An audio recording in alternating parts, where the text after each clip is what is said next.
Yes, sir. Yes, sir. Yes, sir. One of the worst things ever as a food delivery driver is to get that message that you never ever want to see.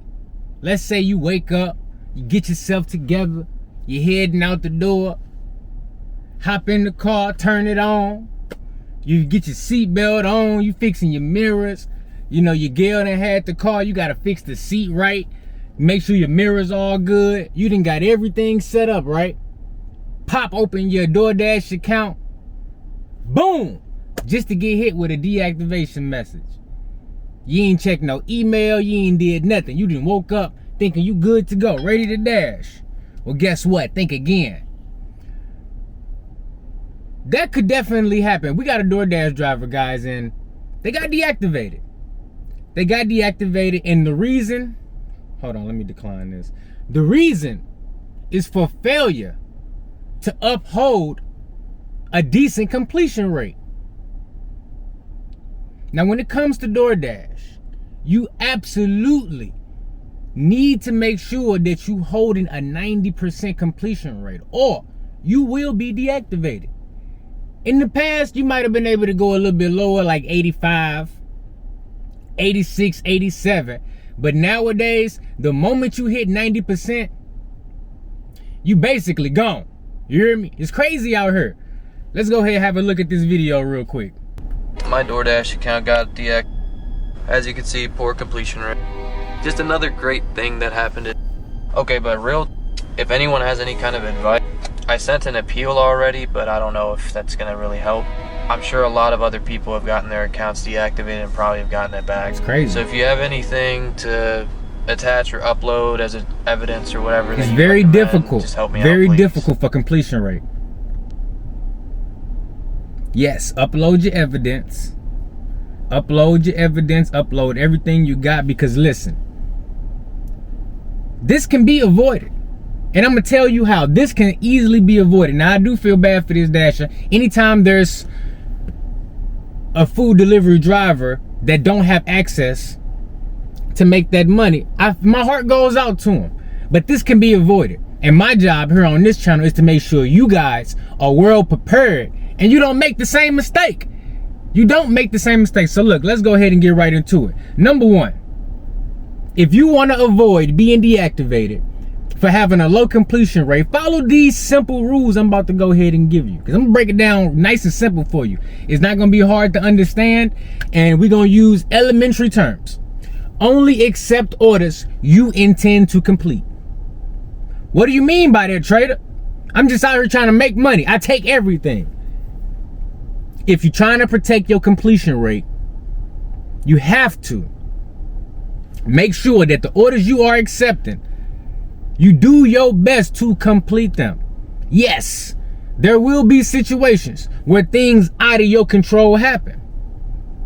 But for the most part, if you deal with places that you comfortable picking up with, you didn't build a rapport with them, 9 times out of 10, you're going to be able to complete every offer that you accept.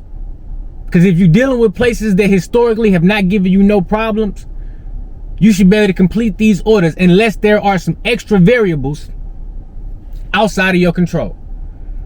Now, I'm not saying don't unassign orders. I'm just saying you need to be strategic with the way you unassign orders. That leads me to number 2. Use that unassign button, but when you do it, use it sparingly. My rule is, if you have to unassign an order, be ready to complete the next 7 to 10, no matter what. No matter what. And what I mean by that is, look, let's say you get an order, and it's just, you just have to let it go. You have to let it go. Hold on, let me fix my camera. Let's say you get an order, you just absolutely have to let it go. There's nothing you can do, right? And you unassign it. All right, boom. So now you done unassigned one order. And now you trying to, still complete your 3 to 4 hour shift, knock you out about 10, 15 orders. You cannot unassign no more orders in that shift right there. If your DoorDash shift is normally 2 to 3 hours, you only can unassign one order. Because in my experience, you probably gonna get about 2 to 3 orders done per hour. And that brings me to my next point.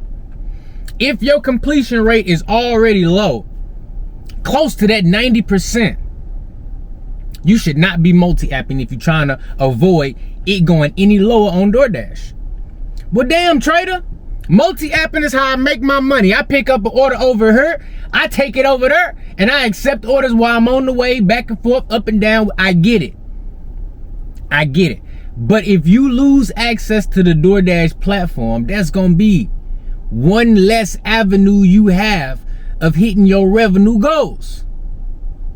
So if your completion rate is at 91%, 92, if it's anything less than 95 and you are a dedicated multi-apper cherry picker, just try building that completion rate back up to 99% before you continue with your multi-apping activities. Because avoiding those multi-apping conflicts is going to help you build that completion rate back up. Don't mess up your potential future money trying to make some money right now. That's the point. Number 4, don't chase high pay at the expense of your completion rate. Sometimes you might get a better offer than the one you got right now. But if you already at that lower completion rate side of the equation on DoorDash, you might have to just complete that little bitty DoorDash order, even though you might have got a better order on Grubhub or a better order on Uber Eats, or maybe you got a nice little curbside Walmart Spark or a nice little Instacart triple shop. No, you got to go ahead and finish that DoorDash order. Why? Because your completion rate is on a rolling 100 basis. So every single order that you unassign, you need to do 100 more to replace that for real. So that means if you on that low ball order and you get a high paying order on another app, you might have to just go ahead and let that one go, because strictly in the confines of this conversation, you might already unassign the order. So you need to go ahead and complete that, y'all. I'm trying to help you out. If you're enjoying this video, hit that like and that subscribe button, because I'm shooting this in one take all the way through. I ain't even finna edit this. Number 5, and this really touches on the first point as well. Know the merchant that you picking up from. If you're building a rapport with the merchants in your area, you know who's slow, you know who not, you know who got the new staff, you know who got the slow staff. If you already at a point where your completion rate ain't 100%, that means you didn't already unassign some orders, you didn't already run into some issues. You should not be going back to those places. I don't go to Wingstop. Why? Because they suck. And I don't want to unassign no more orders. Therefore, even if I get a good Wingstop order, I still don't accept it. Yes, I might be missing out on money in the moment, but I'd rather have a DoorDash account than $10 for 2-3 miles on that Wingstop order. That's just me. Do what works for you. Number 6, technical issues. Make sure you tracking them with screenshots. Let's say you ain't even trying to unassign an order. Maybe you ain't got a good GPS signal at the merchant. You can't even hit arrived. Maybe you getting orders unassigned from you outside of your control. Take screenshots so you have some sort of evidence to submit to them. If it get to that point where you get deactivated something, you need to have documentation. So take screenshots of you not being able to do what you need to do in the moment that's causing these orders to be unassigned. Communicate with DoorDash. This ties into number 6, but it's really number 7. Communicate with them beforehand. Because if it's causing your completion rate to go down, don't wait till it go all the way down to 90%. Let DoorDash support know what's going on beforehand. That's your best bet. That's how you avoid something like this happening. And then look, number 8. If you having issues with your completion, with completing orders, with orders being completed and it's affecting your completion rate, affecting your ratings at all, you should be keeping a log of this. So that way, if you have to go through any litigation, arbitration, communication, you got documentation, baby. You got to have it. But look, your best bet for keeping all of this off of your radar, your absolute best bet, is just to stay below the threshold. Don't even get close to 90%. If you have to unassign orders, treat it like 95% is it.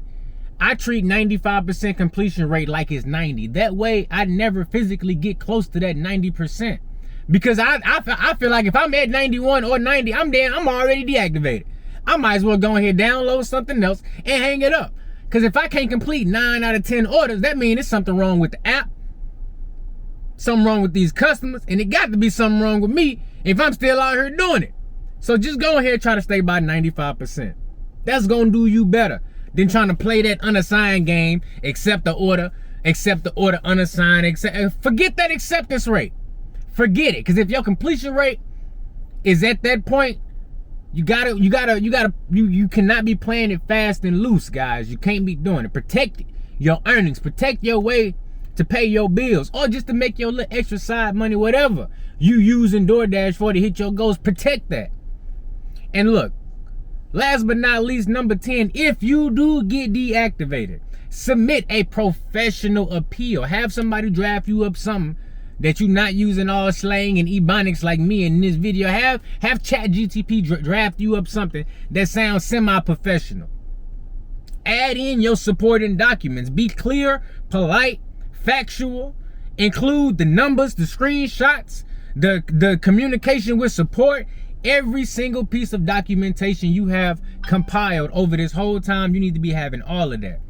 Because that's going to give you your best shot at pleading your case. And they understanding that it might not have been your fault, it might have been circumstantial, and you're doing the best you can. Because at the end of the day, that's all we can do, is the best we can. And sometimes things outside of our control do happen. Shoot, more than sometimes. But at the end of the day, it's our responsibility as drivers to do the best we can and make sure that it don't get to that point. And let's be honest, like DoorDash give you some wiggle room. Like 10% completion rate, that is a whole lot of wiggle room to unassign orders, do orders, and back out of them later. That's a lot of wiggle room to do what you need to do and still be in the clear. So honestly, if you take that into consideration, plus all the tips I just gave you in this video, you should be golden. You shouldn't even be worried about getting deactivated for completion rate.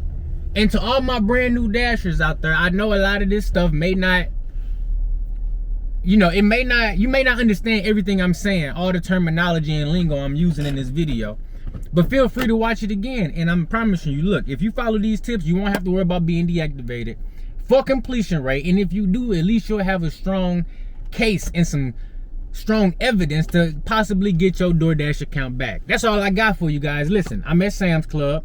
I'm about to run up in here real quick. And if you found this video helpful, entertaining, informative, do me a favor. Hit that like button and that subscribe button. And I'll see you in the next one.